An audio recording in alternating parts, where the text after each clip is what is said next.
DNA में अब हम खबरों के विश्लेषण की शुरुआत करते हैं। आज सबसे पहले हम कूटनीति की दुनिया से आई आज की सबसे बड़ी खबर का विश्लेषण करेंगे। बलूचिस्तान की आजादी की लड़ाई और वहां चल रहे संघर्ष को देखकर चीन अब परेशान हो गया है और उसने अंतर्राष्ट्रीय स्तर पर धमकियां देना शुरू कर दिया है। आप सोच रहे होंगे कि बलूचिस्तान पर तो पाकिस्तान ने अवैध कब्जा किया हुआ है, इससे चीन का क्या लेना देना। लेकिन असलियत में यही बलूचिस्तान से जुड़ी हुई कूटनीति है। आपको याद होगा, इसी साल 15 अगस्त को प्रधानमंत्री नरेंद्र मोदी ने अपने भाषण में बलूचिस्तान का नाम लिया था। प्रधानमंत्री मोदी के इस भाषण ने बलूचिस्तान को रातों रात अंतर्राष्ट्रीय मुद्दा बना दिया। नरेंद्र मोदी के भाषण का असर यह हुआ कि बलोच लोगों की दबी हुई आवाज दुनिया भर में सुनाई देने लगी। यूरोप के दो सबसे शक्तिशाली देश इंग्लैंड और जर्मनी में बलूचिस्तान के लोगों ने पाकिस्तान और चीन की दोस्ती के खिलाफ प्रदर्शन किए। ये लोग चाइना पाकिस्तान इकोनॉमिक कॉरिडोर यानी सीपेक का विरोध कर रहे हैं। सीपेक चीन का एक बहुत बड़ा प्रोजेक्ट है। चीन अपनी ऊर्जा संबंधी जरूरतों का एक बहुत बड़ा हिस्सा आयात करता है और इसके लिए उसे हिंद महासागर और साउथ चाइना सी का रास्ता चुनना पड़ता है। चीन को डर है कि इस सप्लाई लाइन को भारतीय नौसेना कभी भी काट सकती है और चीन की इस चिंता का इलाज है CPEC. China Pakistan economic corridor यानी सीपेक के सहारे चीन अपने लिए तेल की सप्लाई बिना हिंद महासागर में जाए चीन तक ले जा सकता है। इसके लिए चीन ने करीब 3,10,000 करोड़ रुपए का खर्च किया है। बलूचिस्तान के ग्वादर में पिछले एक दशक में चीन ने एक बड़ा पोर्ट बनाया है और यहां से रेल, सड़क और पाइपलाइनों के जरिए चीन अपनी ऊर्जा संबंधी जरूरतें पूरी करेगा। ये सड़क, रेल और गैस पाइपलाइंस पीओके से होकर गुजर रही हैं, जिसे भारत अपना अभिन्न हिस्सा मानता है। पर चीन ने कभी भी भारत की आपत्ति पर ध्यान नहीं दिया। लेकिन 15 अगस्त को प्रधानमंत्री नरेंद्र मोदी के कूटनीतिक बयान के बाद चीन को अपनी इस महंगी योजना पर एक बड़ा संकट नजर आ रहा है और इसीलिए चीन सीधे अब भारत को धमकी दे रहा है। चीन के रक्षा विभाग से जुड़े एक think tank China institute of contemporary international relations ने कहा है कि अगर भारत ने सीपेक में बाधा डालने वाली कोई भी कार्रवाई की तो चीन को सीधे दखल देना पड़ेगा। इस थिंक टैंक का मानना है कि भारत बलूचिस्तान में पाकिस्तान सरकार का विरोध करने वाले लोगों का इस्तेमाल कर सकता है।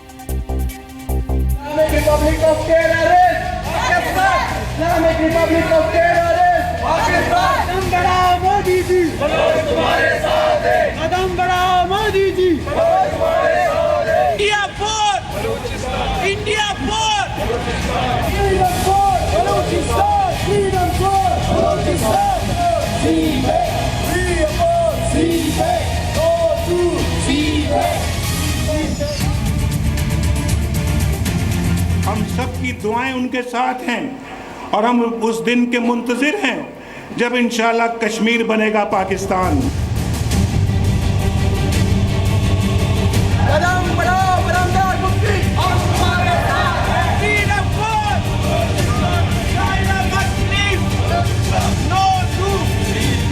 बलूचिस्तान के लोगों ने, गिलगित के लोगों ने, पाक ऑक्युपाइड कश्मीर के लोगों ने, वहां के नागरिकों ने जिस प्रकार से मुझे बहुत बहुत धन्यवाद दिया है, मैं आज तहे दिल से आभार व्यक्त करना चाहता हूं।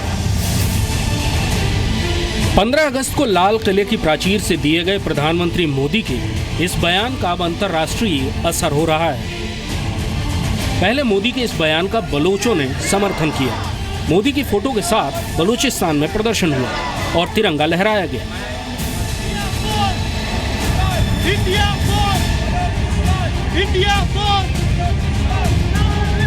अब यूरोप के दो शक्तिशाली देशों इंग्लैंड और जर्मनी में भी बलोचों ने अपनी आवाज बुलंद की है। ये दो तस्वीरें पाकिस्तान के सीने पर किसी हथौड़े की दो चोटों जैसी हैं। ये ऐसी तस्वीरें हैं जिनसे आज पाकिस्तान का परम मित्र चीन भी घायल हुआ होगा। ये प्रदर्शन चाइना पाकिस्तान इकोनॉमिक कॉरिडोर यानी सीपेक के खिलाफ लंदन में चाइनीज एम्बेसी के बाहर हुआ।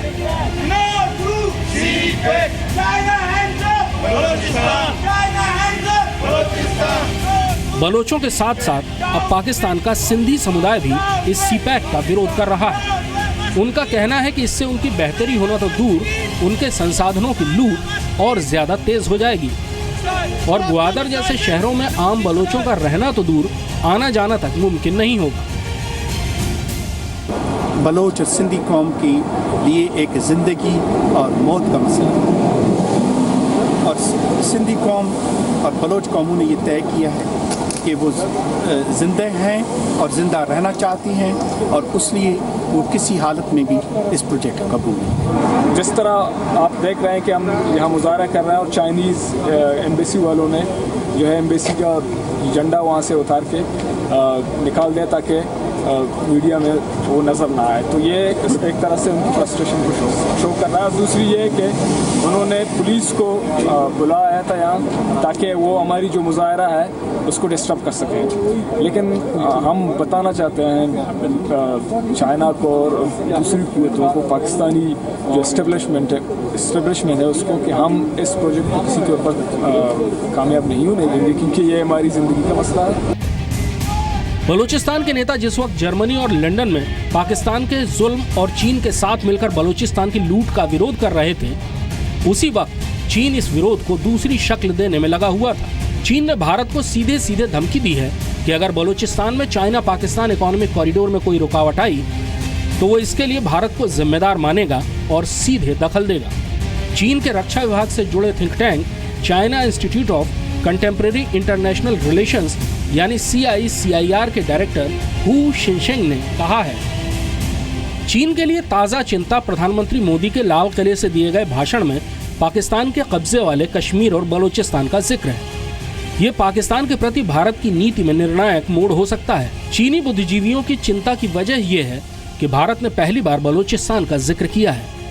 ऐसा कोई षड्यंत्र अगर CPEC को नुकसान पहुंचाएगा तो फिर चीन को मामले में दखल देना पड़ेगा।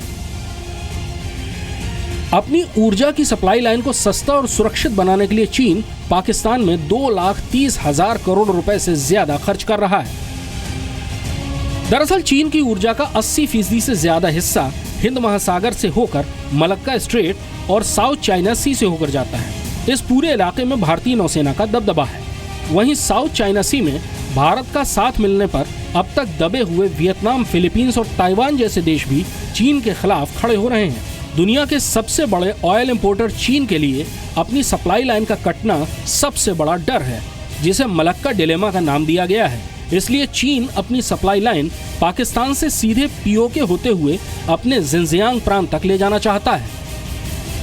चाइना का वहाँ पर से गुजरना और वहाँ पर बैठना ये पूरी इंटरनेशनल कम्युनिटी नहीं चाहती, ये सब उसके सब खिलाफ है, क्योंकि चाइना का जो इरादा है वो ये नहीं कि तिजारत करे, उसका इरादा है कि एनवेलप कर ले वो इलाका, कब्ज़ा में ले आए तिजारती तौर पे और असलियत में ग्राउंड पे अपना असर बढ़ा दे। तो पाकिस्तान तो एक किस्म का जैसे गुलाम बन जाएगा वहाँ पर। ये तो होना ही था। पिछले 70 साल से बलूचिस्तान में और पाकिस्तान ऑक्यूपाइड कश्मीर, खास करके गिलगित बल्तिस्तान वगैरह में बहुत बड़े पैमाने से पाकिस्तान जुल्म ढा रहा था। और ये जो इकोनॉमिक कॉरिडोर बनाने जा रहे हैं, इसका केवल फ़ायदा जो है वो पाकिस्तान को और चाइना को है, और लोकल्स को उठा दिया गया है। कोई रीसेटलमेंट उनकी दी गई, कोई रिहेबिलिटेशन प्लान्स नहीं है।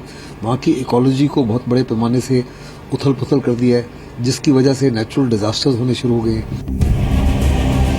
चीन की मदद से बलूचिस्तान के ग्वादर में एक बड़े पोर्ट का निर्माण 2002 में शुरू हुआ था, ताकि मध्य पूर्व से आने वाला तेल हिंद महासागर में जाने से पहले ही यहीं उतारा जा सके।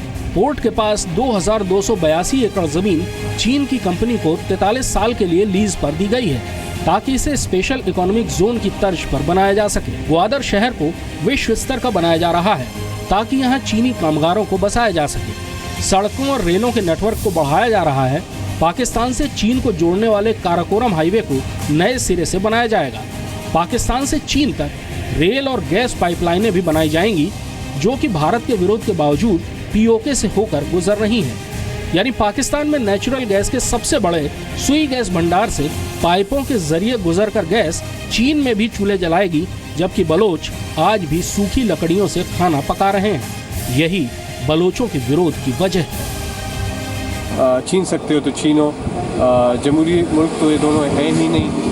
इनका यही कोशिश रहा है कि लोगों के हकूक़ छीने जाए और उनको दबाया जाए और उनको डराया जाए और उनके वसाइल उनसे लूटा जाए, और यही कर रहे हैं आज भी वो बलूचिस्तान में यही कर रहे हैं। तो 12 जुलाई को चीनी राष्ट्रपति शी जिनपिंग ने अपनी सेना को साउथ चाइना सी में युद्ध करने के लिए तैयार रहने को कहा था।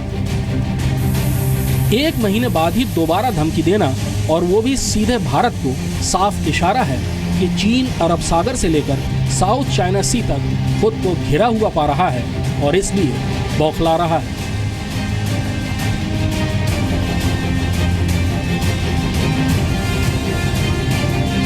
पिछले 2 दशक से चीन स्ट्रिंग ऑफ पल्स के जरिए भारत की रणनीतिक घेरेबंदी कर रहा था। वहीं दूसरी ओर पाकिस्तान को उकसाकर कश्मीर जैसे मुद्दों के जरिए भारत पर दबाव भी बढ़ाता जा रहा था। लेकिन अब बाजी पलट रही है। भारत चीन को उसके घर साउथ चाइना सी में घेर चुका है। अब अगर बलूचिस्तान में ग्वादर पोर्ट या चाइना पाकिस्तान इकोनॉमिक कॉरिडोर पर कोई संकट खड़ा होता है तो ये चीन के लिए इतना बड़ा आर्थिक झटका होगा जिसे बर्दाश्त करना मुश्किल होगा। शिकारी अपने ही जाल में फंस रहा है। कृष्ण मोहन मिश्रा, जी मीडिया, दिल्ली। कुल मिलाकर 15 अगस्त के बाद से बलूचिस्तान में कूटनीति की आग उबल रही है। वैसे तो पिछले कई वर्षों से बलूचिस्तान में पाकिस्तानी सेना के अत्याचारों से वहां के लोग परेशान हैं, लेकिन जब से लाल किले से प्रधानमंत्री नरेंद्र मोदी बलूचिस्तान का नाम अपने भाषण में उन्होंने लिया है, तब से अंतर्राष्ट्रीय स्तर पर भी बलूचिस्तान एक बड़ा मुद्दा बन गया है।